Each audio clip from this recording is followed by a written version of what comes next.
When did you open Penuche's, Chuck?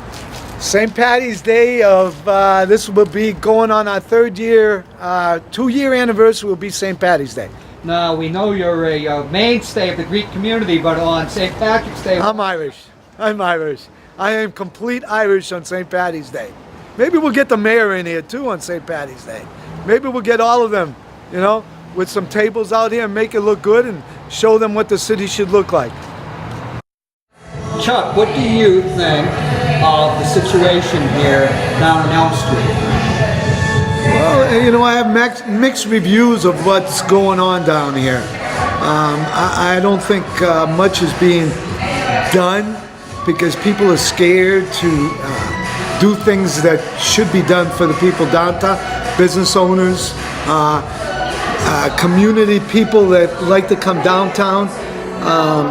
Everybody's scared. You know, instead of looking at the city and taking care of the people that live here and the business owners, it takes a little to be out of your league and do something than sit back and just take the easy way out. What do you think of the ACLU threatening litigation against Manchester? The ACLU has been trying to litigate. When I was on Hanover Street, Elm Street, any part, they always throw that and scare the politicians. Okay, they terrify them.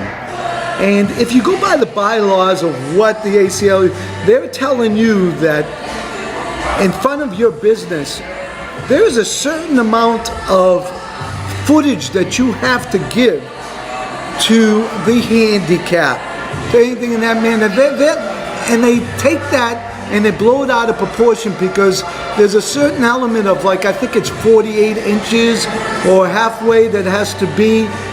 If you give that, there's many options that you can do here that will protect the people downtown, the people, the business owners, but nobody has the gall to get out there and to do it.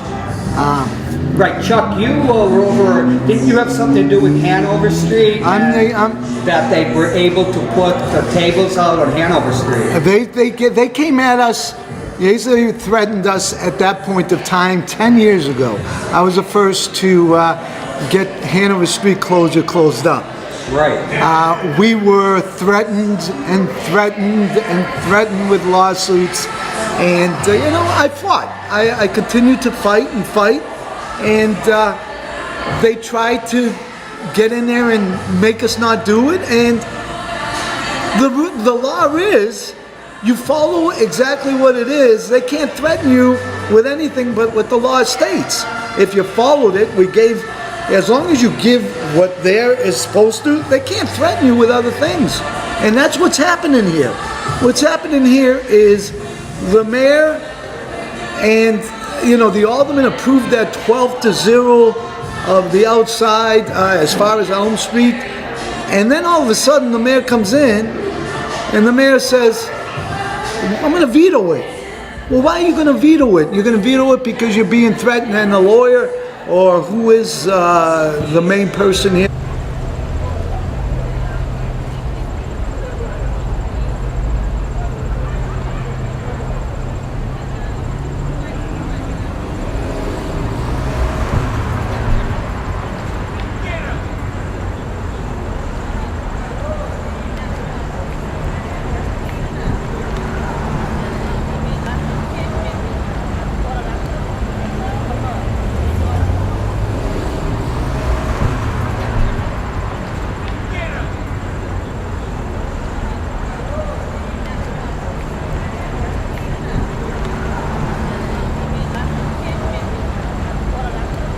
Wasn't a what we call a fait accompli, you know, right, on the west side where we speak French. Yeah, I'm on the east side that speak Greek. No, just when we were on Hanover Street, a perfect example of political, or, you know, I'm not political. Listen. This is different mayors. They're different mayors, but the same rules.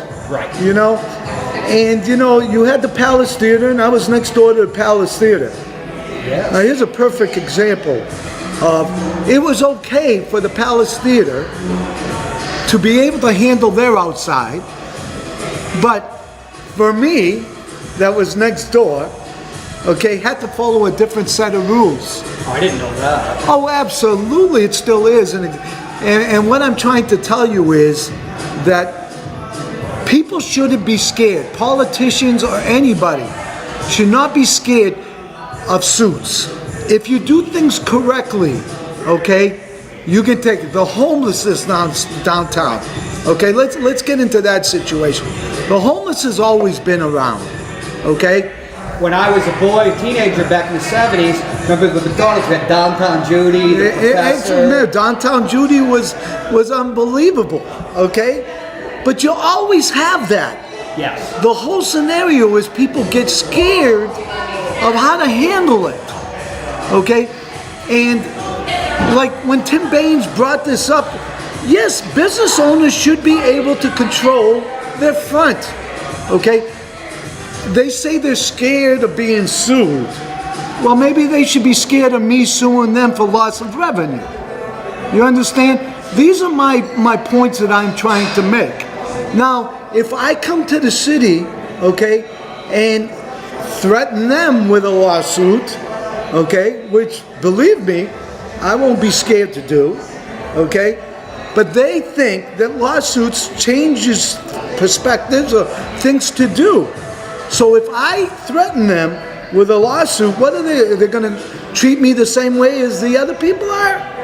I mean, these are scenarios that, you know, we are losing a lot of money downtown. Yeah. A lot.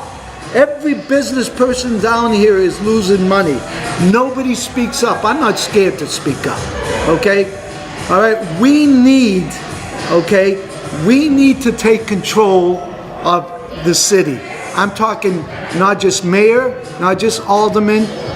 Us as citizens cannot be scared. We can't let somebody be able to not walk downtown because they're scared of this. If we are able to police our areas, I'm talking downtown or any other place, Hanover Street, Amherst Street, anywhere. If we're able to do that, you will see that we will be unbelievably better off. I'm going to give you one other thing. We had a meeting last year of the business owners of downtown because of the homeless situation. It was at my old place on Hanover Street. Tim Baines called it. And by the way, I'm going to let everybody know that I'm not Democrat, Republican, whatever. I'm for the person that helps out. Tim Baines really looks out for the city. Tim Baines really looks out for business owners, not because he owns Mint. But to make a long story short, he held a meeting last year and we discussed this because it was going to get bad. Discuss the homeless situation. Right. It's different now than it was in the past. But it was a big problem. Right. Okay?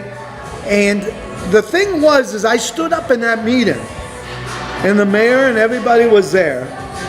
And I got up and I said, listen, I'm going to give you some suggestions how we can curb this.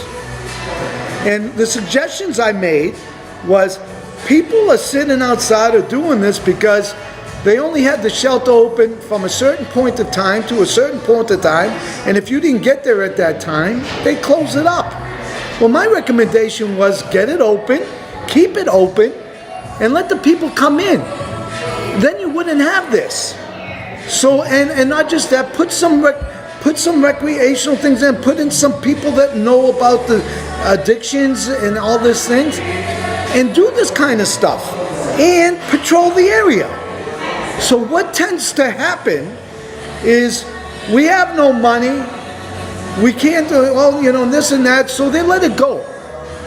I come back, and guess what? Come back from Florida. I come back from Florida, and guess what?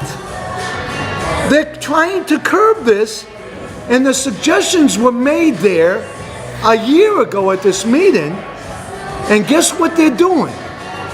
They're doing exactly what I stood up and said. Get that shelter, involve the shelter, involve it, open it up, get people in there, get them to work and stuff in that scenario. Well, they did it. Why didn't they do it a year and a half ago? Or a year ago when we had this meeting? What was the meeting for? The meeting was for what? To make it, and I'm not talking about Tim Baines now. Tim Baines set it up so we can bring suggestions. The question is, why did we have to wait a year to do these things where we could have done that and curb it? Believe me, I have talked to people and homeless people. I feed the home. I mean, I'm talking about Thanksgiving. I've done it for 20 some odd years. You know, it's a sickness, this and that, but there's a lot of homeless people in the city that are veterans, people that don't have no place. Yes, the drug guy, I'm not for that. If they don't take care of themselves, then that's a problem. But I'm talking about people that respect that just don't have it. If we help them at that period of time, okay, instead of waiting a year, things would develop, things would become.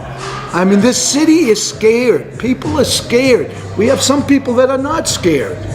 What are they scared of? Suits, phone calls to them, all these things that occur when you're in a political office. But you know, if I received those phone calls, you know, I would think of the citizens before I would think of anything in that manner, you know?